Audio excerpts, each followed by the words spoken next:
ఏది అయినా ట్రై చెయ్యి ఆచి చికెన్ మసాలా. ఆచి చికెన్ మసాలా. మధ్యప్రాచ్యంలో 4 వారాలుగా జరుగుతున్న భీకర యుద్ధానికి ముగింపు పలికేందుకు అమెరికా ముమ్మర ప్రయత్నాలు చేస్తోంది. యుద్ధం ముగింపునకు 15 సూత్రాల ప్రణాళికను డొనాల్డ్ ట్రంప్ ప్రకటించారు. అణు సామర్థ్యాలు నిర్వీర్యం చేసుకోవడం, 450 కిలోల యురేనియంను అప్పగించడం, క్షిపణి కార్యక్రమాలను తగ్గించుకోవడం, హార్ముజ్ జలసంధిని తిరిగి తెరవడం వంటి షరతులు ఇరాన్కు విధించినట్లు తెలుస్తోంది. ఈ ప్రతిపాదనలు పాకిస్తాన్ ద్వారా పంపినట్లు సమాచారం. ఇరాన్తో యుద్ధాన్ని ముగించేందుకు ముమ్మరంగా చర్చలు జరుగుతున్నాయని చెబుతున్న అమెరికా టెహరాన్ ముందు కీలక డిమాండ్లు పెట్టినట్లు తెలుస్తోంది. కాల్పుల విరమణ ఒప్పందం కోసం 15 పాయింట్లతో కూడిన ప్రణాళికను అమెరికా అధ్యక్షుడు డొనాల్డ్ ట్రంప్ ఇరాన్కు పంపినట్లు తెలుస్తోంది. ఇందులో భాగంగా టెహరాన్కు కొన్ని షరతులు కూడా విధించినట్లు అంతర్జాతీయ కథనాలు వెల్లడిస్తున్నాయి.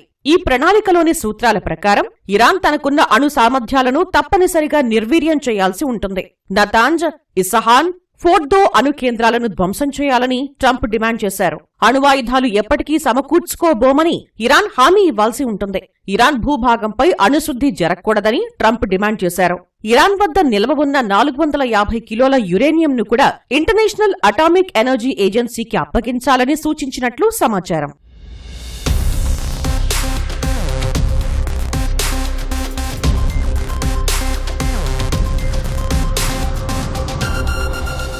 గ్యాస్ ఇంధన సరఫరాకు కీలకంగా ఉన్న హర్ముజ్ జలసంధిని తిరిగి తెరవాలని ట్రంప్ ఇరాన్కు సూచించారు. దాన్ని ఫ్రీ మారిటైమ్ కారిడార్ గా నిర్వహించాలన్నారు. క్షిపణి కార్యక్రమాలను కూడా ఇరాన్ పరిమితంగా చేపట్టాలని, వాటి పరిధి, సంఖ్య తగ్గాలని కోరినట్లు సమాచారం. ఆత్మరక్షణ కోసమే క్షిపణులను ఉపయోగించాలని ట్రంప్ డిమాండ్ చేశారు. అవే కాకుండా వేర్పాటువాద సంస్థలు, ఉగ్ర సంస్థలు, సాయుధ సంస్థలకు ఇరాన్ పరోక్షంగా లేదా ప్రత్యక్షంగా మద్దతు ఇవ్వటం ఆపేయాలని ట్రంప్ తేల్చి చెప్పారు. ఈ షరతులకు అంగీకరిస్తే ఇరాన్పై అంతర్జాతీయ సమాజం విధించిన ఆంక్షల్ని పూర్తిగా ఎత్తేస్తామని హామీ ఇచ్చారు. అంతేకాకుండా ఐరాస పర్యవేక్షణలో ఇరాన్ వెలుపల పౌర అణు ఇంధన శక్తిని పెంపొందించుకునే కార్యక్రమాలకు సాయం అందిస్తామని ట్రంప్ పేర్కొన్నారు. ఇరాన్ ఆర్థిక వ్యవస్థను పునరుద్ధరించేందుకు సహకరిస్తామని హామీ ఇచ్చారు.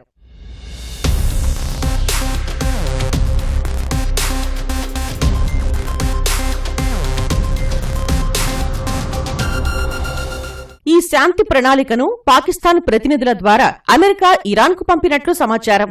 ఈ మేరకు విశ్వసనీయ వర్గాలను ఉటంకిస్తూ పలు అంతర్జాతీయ కథనాలు పేర్కొన్నాయి. ఇరు దేశాల మధ్య చర్చలకు మధ్యవర్తిత్వం వహించేందుకు సిద్ధంగా ఉన్నామని పాక్ ప్రధాని షహబాజ్ షరీఫ్ చేసిన పోస్ట్ను మంగళవారం ట్రంప్ ట్రూత్ సోషల్లో పంచుకోవడంతో ఈ కథనాలకు బలం చేకూరింది. ఈ 15 సూత్రాల ప్రణాళికపై ఇజ్రాయెల్కు అమెరికా ముందస్తు సమాచారం ఇవ్వనట్టు తెలుస్తోంది. అయితే ఈ కథనాలపై శ్వేతసౌధం కూడా ఎలాంటి అధికారిక ప్రకటన చేయలేదు. మరోవైపు పాక్లో జరిగే చర్చల్లో పాల్గొనేందుకు అమెరికా అంగీకరించినట్లు తెలుస్తోంది. ఈ విషయమై ఇరాన్ ఒప్పించేందుకు మధ్యవర్తులు తీవ్ర ప్రయత్నాలు చేస్తున్నట్లు సమాచారం.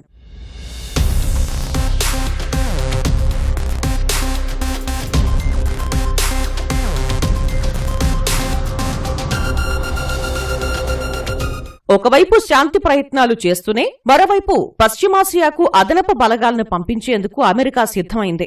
మరో 1000 మంది సైనికులతో పాటు 2 మెరైన్ యూనిట్లను మోహరించేందుకు సన్నాహాలు చేస్తోంది. అయితే కాల్పుల విరమణ కోసం ట్రంప్ ప్రతిపాదించిన 15 సూత్రాల ప్రణాళిక కొత్తదేమీ కాదని నిపుణులు అంటున్నారు. 2025 మేలో జరిగిన అణు చర్చల్లోనూ అమెరికా ఇలాంటి ప్రతిపాదనలని ఇరాన్ ముందు పెట్టినట్లు చెబుతున్నారు.